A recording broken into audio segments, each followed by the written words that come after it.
मुंबई के गोरेगांव में महाराष्ट्र सरकार के रियासती वजीर विद्या ठाकुर को इस्तीफा दिया गया। विद्या ठाकुर के 25 साल का सियासी सफर और समाज में इनकी हिस्सेदारी को सराहा गया। एक आम आदमी से रियासती वजीर बनने तक का सफर और खिदमत के लिए इनकी इज्जत अफजाई की गई। इस मौके पर गरीब तलबा को लैपटॉप तकसीम किए गए। माजूरों में व्हील चेयर्स भी तकसीम किए गए। इस प्रोग्राम में विद्या ठाकुर के अब तक के कारनामों पर मबनी एक किताब की रस्म इजराई भी अमल में आई। समय पर लगा था कि भारतीय जनसंघ को उम्मीदवार मिलना भी मुश्किल था। ऐसे समय पर 2 बार उन्होंने विधानसभा का चुनाव लड़ा।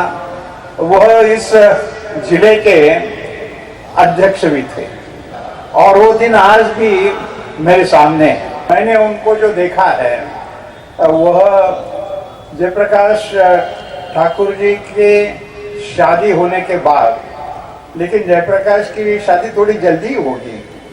समय बहुत अच्छा था, संघर्षपूर्ण था, लेकिन जो लोग मुझे मिलते गए उन्होंने इस रास्ते को आसान बनाया, सरल बनाया, सीधा बनाया। बहुत बड़े बड़े लोगों का साथ मिला, आशीर्वाद मिला।